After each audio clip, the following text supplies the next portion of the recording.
Hello, welcome back to another video on my thoughts on the current comic market.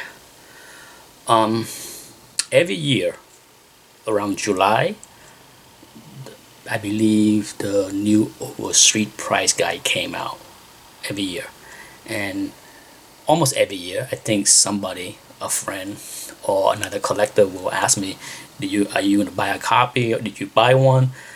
And my answer has been no for a long time. Long time. When I returned to the hobby, I think prior to leaving the hobby in 2003, I was definitely a guide follower. Okay, I wouldn't say I was a devotee to the guide. Sure, from 1999 to 2003, as I was knee deep, neck deep on eBay bidding like a madman, I used the guide as my maximum value that I'm willing to bid up for something. I can't recall ever paying for anything more than guide even back then. But when I returned to the hobby in 2008 and was more active in bidding on Comic Link, Comic Connect, Heritage, and was very active in bidding on slabs, I quickly recognized how the guide has slipped with the birth of CGC as well as eBay. No doubt the combination of both CGC, slab company, as well as eBay has really, I would not say make the guide obsolete. Okay, the guide is what it is, a guide. It's not a Bible. It's not something that anyone had to set. The price in a guide is not set in stone.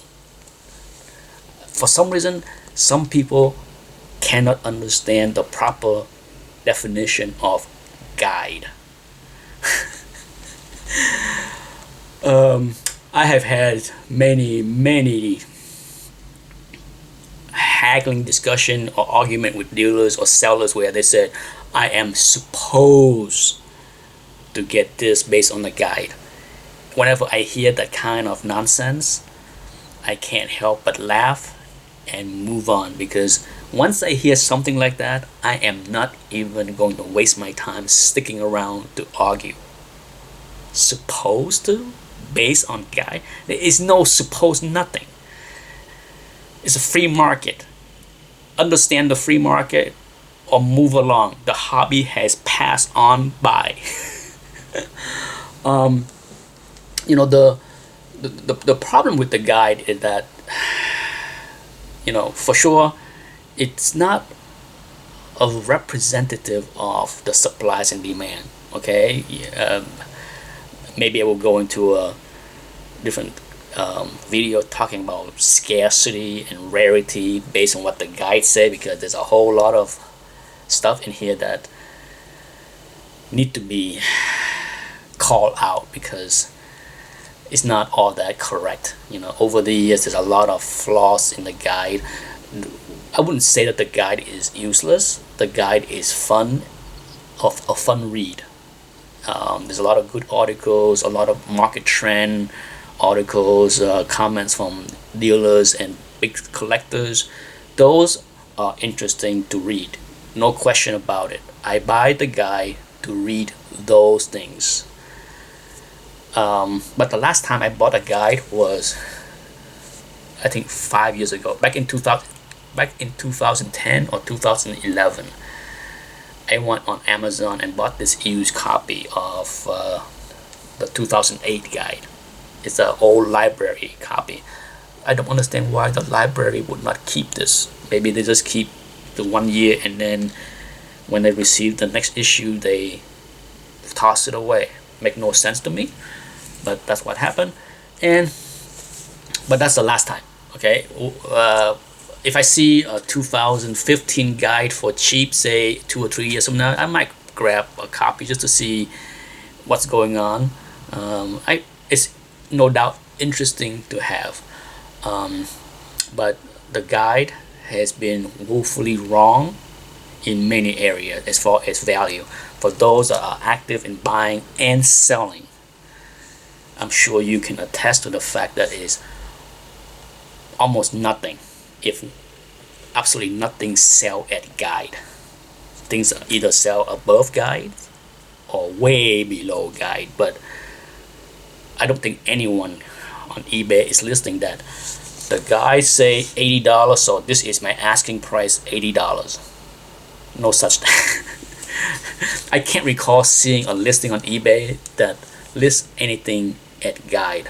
But then again, I don't look that thoroughly these days. Let me know if I'm way wrong there. The one area that the guide has been wrong for a long time is low grades. When it comes down to low grades, the guide is so way off. Okay, I can tell you, it's off on just about every grade. But when it comes down to low grade, by low grade I mean 4.0 and lower, the guide is way off. To me, the lower the grade, the deeper the discount. The books will have to be from the guide in order to find buyers out there. Keys, different stories. Okay, keys are hit and miss as far as what the prices are compared to what the guides say. It's the nature of the market. The market, the way eBay is and all the auction house, it is a better representative of the market. Not completely correct either, and I had talked about this before, because not everybody that want a book is available or have the funds to bid on any given book on any given day. So it's not always like every single potential buyer is willing to pay for something. There's always a limited number of people. Thus it is very, well, take out the word very. The comic book market is inefficient in many ways. Okay, the good buyers can take advantage of this inefficiency to buy things on the cheap and flip them for a profit a very short time later. Okay, but another area beside low grade that the guide is way off is many genre that is forgotten, dead. I pull out a perfect example. I'm sure many people have seen this, at least many old timer. One of the more common popular title back in the 50s. Okay, this is 1959. This book, decent shape. I give it a 6.0. Not easy to find in a guide because the way this title was published and number, it's bizarre. Okay, it's confusing. But it's fun to track down where this book is in the guide because it's intriguing. Regardless, the guide, the 2008 guide, said that this book is worth, in fine condition, $20. In near mint, $100 or something. In 8.0, it's like $50 or $45, I think. I should have saved the page here, but I look it up before I sit down for this video. But a fine condition, a 6.0 will go for $20. If I put this on eBay for $5 and be patient about it, I might get lucky in 6 months.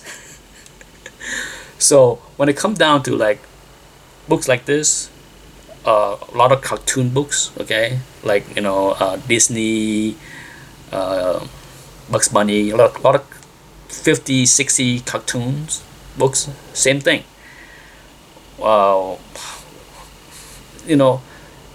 Maybe I will go into a different video one of these days talking about genre that I don't think will ever come back regardless of what's going on with this current market.